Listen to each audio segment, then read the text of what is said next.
Today's guest is Brady Mullen. He's a representative with the Capital Resource Group in Littleton, Colorado.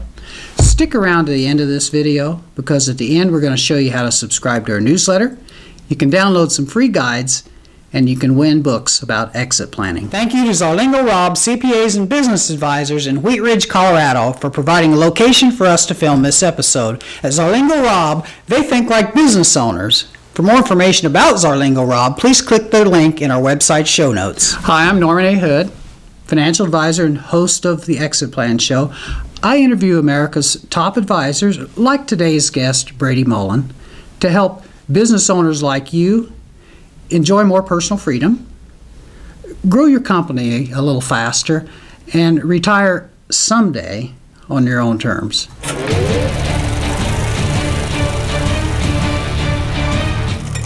Brady's with Capital Resource Group, where he provides a variety of business and personal financial products and services. Hey, welcome back, Brady. We're going to talk today about employee benefits. I read something interesting the other day. It said that employees who like their benefits are twice as likely to stay at a company, which was kind of something that I'd never read that before. You've had more experience in employee benefits than I have. You think that's true? I definitely think it's true. There are certain things that you just simply can't buy with salary. Mm-hmm. And you can get a lot more bang for your buck as a business owner through a well-designed benefits offerings, mm-hmm. benefits offerings, excuse me. Mm-hmm. So that's a great way to work with a good broker mm-hmm. to decide what do employees value, mm-hmm. how can I get a good price on that. It isn't always about what's cheapest, of course. It's always about what are you getting the best value for, and that helps you be very competitive out in the market. Okay. And so if employees who like their benefits are more likely to stay, what do you find in working with business owners? What do you find to be the most appreciated benefits by their employees? Well, clearly health insurance is the big elephant in the room there. Mm-hmm. That's become so prevalent that it's expected and now a requirement, mm-hmm. at least for now. So mm-hmm. we have health insurance is always the one that people look at first, and so that's a requirement. I think both the employer and the employee have kind of figured out what the standard is there to be competitive with your employers or with other employers in your industry. But I think beyond that, where you really get loyalty from an employee is when you start thinking about their family, mm-hmm. because they have obviously an emotional tie with their family, and showing that you care about their family and you're willing to help the family through different kinds of circumstances depending on what the benefit is. People feel really good about that. You get a lot of mileage for the dollar that you spend mm-hmm. by helping people feel like their family is taken care of. Okay, good.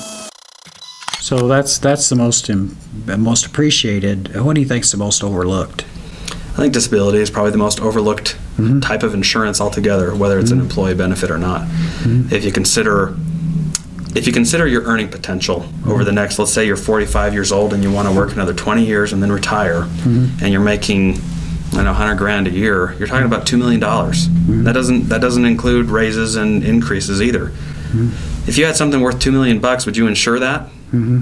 I think every one of us would. If I had a house worth $2 million or a boat worth $2 million or anything worth $2 million, I would insure that. Mm-hmm. But people often don't do that with their income because they don't think mm-hmm. about it. Mm-hmm. They think that they can make that no matter what. But if somebody becomes disabled for whatever reason, it's like losing $2 million. So to have mm-hmm. that insured is a very important thing for mm-hmm. your family. Not only that, but you think about it, if you become disabled, all of a sudden, not only are you not bringing in your income, but you need things that you didn't need before. Right. You're at home and somebody's helping you do this or that, and you're not able to mm-hmm. function the way you did before.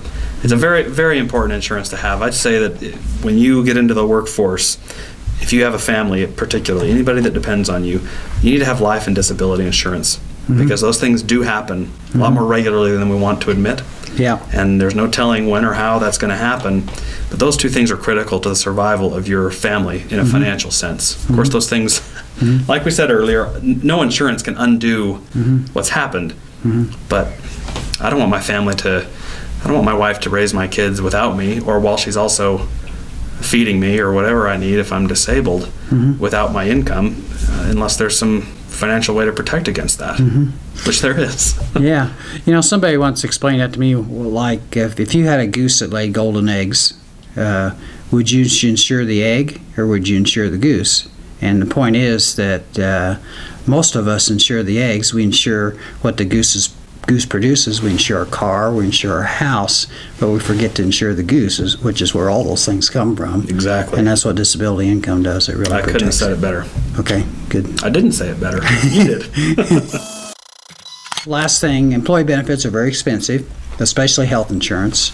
All employers want to give the best benefits they can to keep their employees, but they're also interested in cost. So how do you help a business owner cut the cost of employee benefits? Well, the key thing to do is that there are studies, a lot of studies, that determine from surveys what employees value, what they don't value, and the best way to get a packet together for an employee is to go through those studies and decide where is the money going to be spent, because those are benefits, those cost money, but are you going to get what you pay for? Because what you really want with that money that you spend is you want your employees to appreciate that. And if you're buying something they don't appreciate, it's a waste of money. If you're buying something they do, that's money well spent. So it's not about getting the cheapest cost out there, of course. It's about spending something that creates loyalty and a culture in your business where the employee cares about the employer and the business as a whole, and the employer and the business cares about the employee. And when you get that kind of a culture, which can be supported through benefits and a lot of other things, of course, but that's a simple and relatively inexpensive way to do it. Okay, good. Okay, so for more information about Brady and Capital Resource Group, you can visit the show notes on our website, and we'll have a link to their website there and some other contact information for Brady. And while you're there, subscribe to our newsletter. You can also download some free guides and win a copy of several different books that pertain to exit planning.